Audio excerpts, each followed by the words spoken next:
5 or more questions with Tommy Black. We're calling Todd Ögren from Rival Sons. He's in France right now, I think. Let's see how this works. Here we go. Hello. Todd, how are you, sir? What's going on, Tommy? Good to hear from you. Good to hear from you, too. Where are you right now? I am in Nîmes, France. It's almost like midnight here. We're opening up for Slash, featuring Myles Kennedy and the Conspirators at this really cool old Roman Coliseum. Cool. That's amazing. Yeah. Tell Slash, give Slash my love, and his dad was in my wedding. So tell him hi. Really? Yeah. Oh my. Yeah. Well, I saw him last night, but I didn't know this information, so I'll definitely relay it to him tomorrow. There you go. That's awesome. Yeah, man. Your name. Where are you from, Todd? Well, I hail from the East Coast, right outside of Philadelphia. My last name, Ögren, it's pronounced Ögren in Sweden. And my family's from a small island called Kukar in the Öland Islands between Helsinki and Sweden. Cool. Yeah. And you were just in Sweden last night? Or no, you were in Switzerland last night. Yeah, we played the Montreux Jazz Festival. It was amazing. Wow. And are you touring with Slash and Myles Kennedy?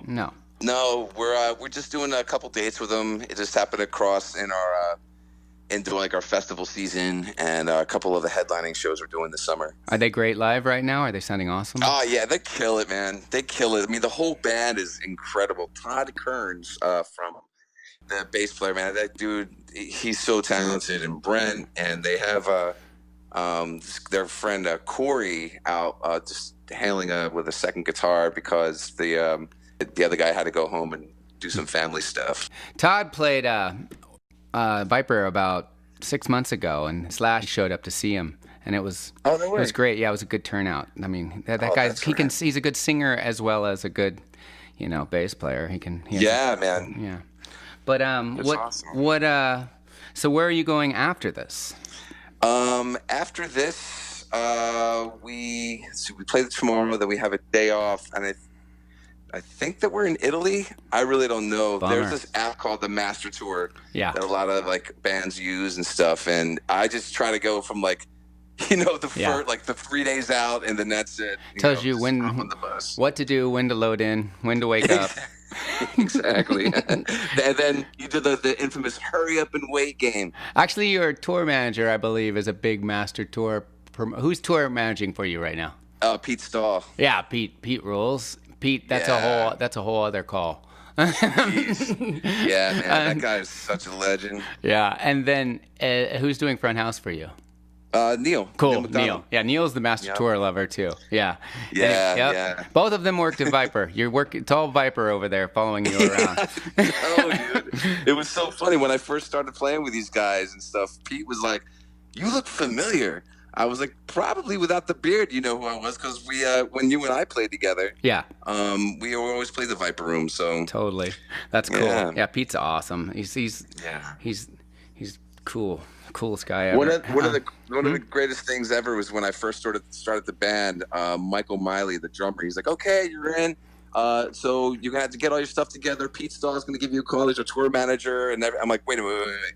Pete Stahl, like Scream Pete Stahl, like the guy. His band introduced me to punk rock in DC in its inception, and I was like, holy shit! Yeah, it was blown away. For people who don't know, Pete Stahl was in Scream, whose drummer was named Dave Grohl, and introduced Dave Grohl to Kurt Cobain, and that's just the beginning of one little part of Pete Stahl's story. And then he was also in Wool. Yeah. Earthlings. Yeah, Earthlings. Goat Snake. Yeah. Yep. Good stuff. Yeah, like I said, just the beginning of it all. Now he's with Rival Sons. Now, how did you guys hook up initially? Well, I lived in L.A. I was friends with Michael Miley, and he was touring all around and stuff, and we jammed a bit and stuff, and then he joined this band with the guitar player Scott Holiday, and they started a band called Black Summer Crush, and then I went to their first shows, and then they changed singers, and then they formed Rival Sons when Jay Buchanan came on, and so I was always a fan, and I kept in contact with him and stuff, and like fast forward like 6 years.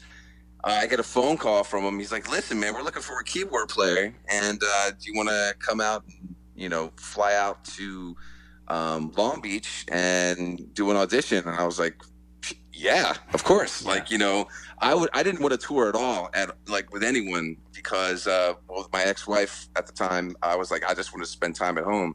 And then I was like, but the only band that I would want to tour is with Rival Sons, and so I got the call. And then tried out, got the gig, and 2 weeks later, I'm in Paris. Perfect. And I've been in over 5 years ago. Wow. Jesus. You put it out there and it happened. Yeah, man. It's like the secret. Yeah. Now, at that time, you were managed by Sharon Osbourne. Does she still manage you guys, or? Oh no, that whole nugget. We played the. Or was she just helping out? Was she? Yeah. No, well, she was never our manager. Okay, sorry. We played the Classic Rock Awards in L.A. in 2014. I was at that show. Yeah, we played. Yeah, we played the same stage. Yeah, and that night is when there's this video out there of me meeting Sharon and Ozzy.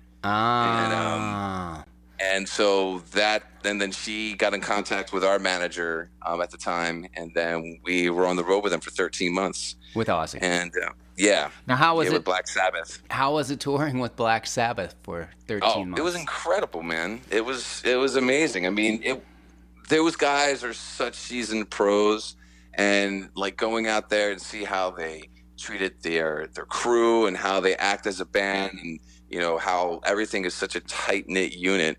It was like a masterclass every night. Wow. And Ozzy's not super talented, but he smells really good. At that show, I was actually in the bathroom, and something smelled really good, and I turned around, and it was Ozzy, and I go, "Is that you?" And he's like, "Yeah, you can smell me coming." He wears some amazing cologne. It's like frankincense and myrrh, a little bit of baby's tears. Right? But sorry, keep going. He smells good. But, he's a good smelling guy. And he's super nice too. The whole band was awesome. He just, when he gets that mic and that voice comes out, and you just can't help but it's amazing. Yeah, when he's backstage, he kind of shuffles around a little bit and everything. He's an older guy, so his knees hurt and everything. But once he gets on that stage, he's running around, clapping, having a good time. It was amazing. Really amazing. Yeah, cool. 13. Would you say 13 weeks? 13 months. 13 months? Oh, yep. Jesus, 13 months. Yeah, it wasn't all straight. Obviously, there was breaks in between. Yeah, but you definitely get to know them and those people in that camp and how to act. That's an important part of the whole thing. Absolutely. What let's see. Now, when I knew you didn't have the beard, let's explain this beard, this wonderful, marvelous beard to everyone.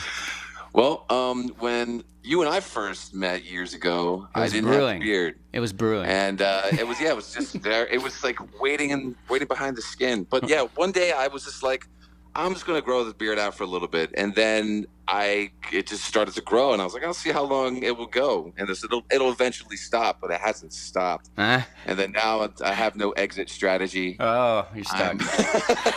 You can't stop. No, it keeps you warm in the winter. Yeah, I have no use for scarves. I'm just worried it's going to take over the planet at some point. No, it's awesome. You look great. You got the best shoes, best hats, best all of it in rock. Thanks, brother. What are some inspirations keyboard wise to you? Oof. I know that's a hard one. Yeah. Well, I mean, yeah, but I'll just off the top of my head, John Lord, obviously, the guy that basically, made the distorted Hammond B3 popular, and with his amazing style, it was so great. Steve Winwood, yeah. Some of the funkiest stuff ever. Let's see who else. There's this guy that I'm really into. His name's Corey Henry. He is he's from the Texas, but he plays in Corey and the Funk Apostles. Amazing keyboard player. And there's this other guy, Lashy Doley from Australia, and he's a really, really good keyboard player. He's blowing up right now. Cool. But then also I should have said this first. Stevie Wonder. Yeah. Shit.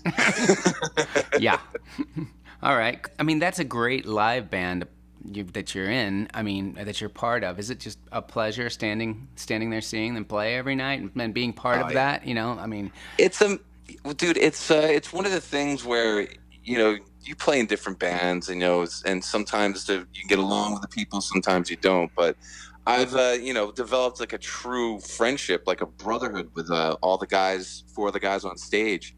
And it's just a pleasure just to go up there, create music, make people happy. And, I think the key to all of this is never take it for granted. No.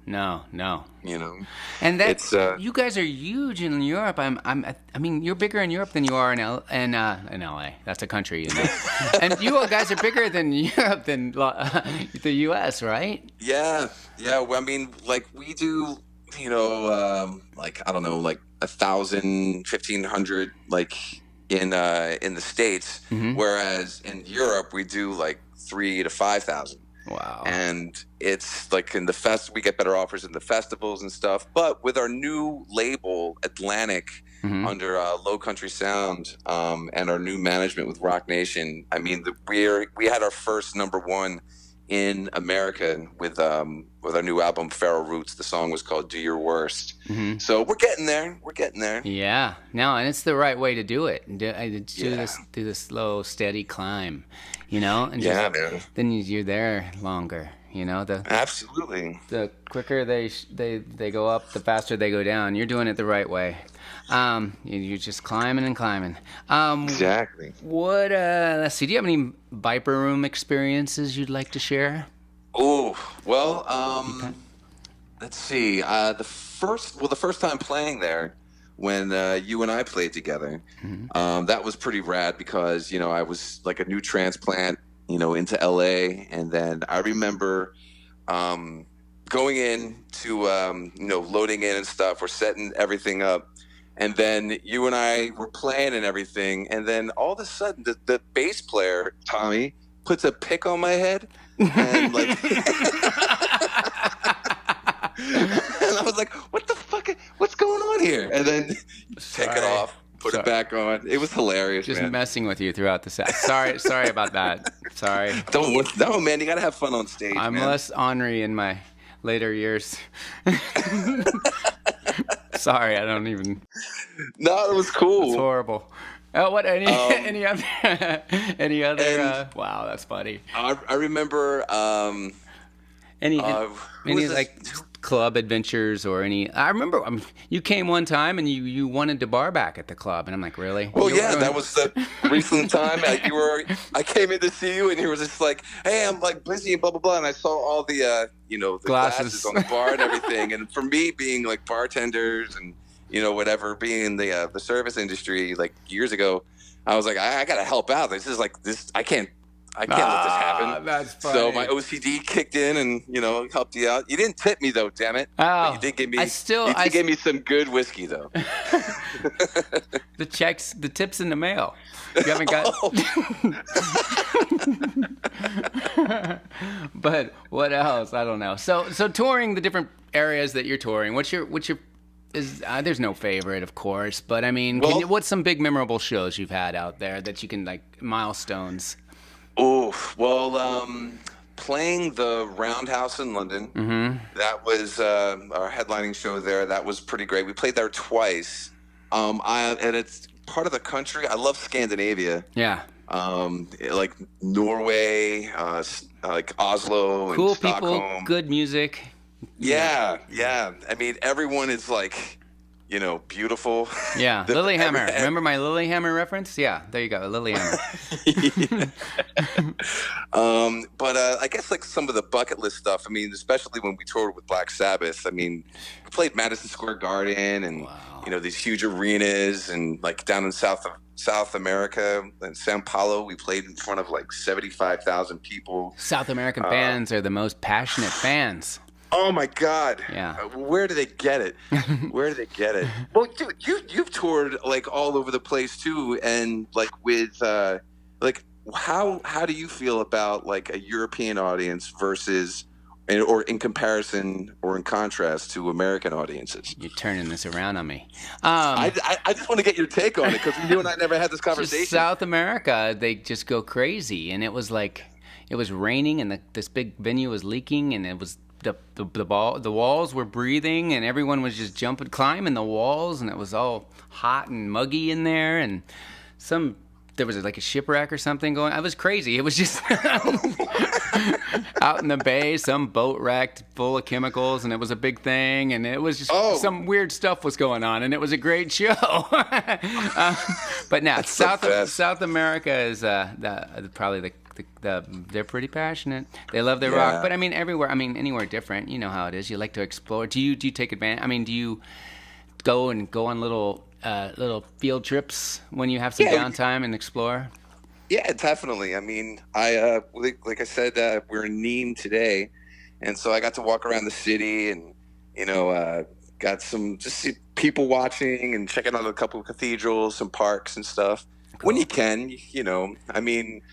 But most of the time, it's like when people say, "Oh, you get to tour the world." I'm like, "Yeah, you're working a lot. One parking lot at a time." Yeah, same bus room, hotel, airport parking lot. Yeah. All right. Yeah. Well, and I'm trying to think. Any other last little Viper Room? I'm thinking of any last little Viper Room tidbits you might have. I don't want to put you on the spot. Well, man, I had so many great times there. Mm-hmm. I remember, when was it? I think we were playing and stuff, and I think Tommy Lee like showed up and stuff, and he had like a booth and stuff. He was with his buddies, and then he started rocking out, and then he like climbed over the booths and stuff, and he came up on stage to like give you a high five or something or other. I don't really quite remember. But I probably was a little inebriated. But well, it was great talking to you, and looking when you're back in town, come down and hang. Absolutely. As you do. We're actually going to be in California in October. So I will hit you up then, and then we can hang out, and I can maybe collect those tips from Barbacking. All right. Good luck out there. Brother. Please be safe, and great talking to you. You too, Tommy. Take care of yourself, brother.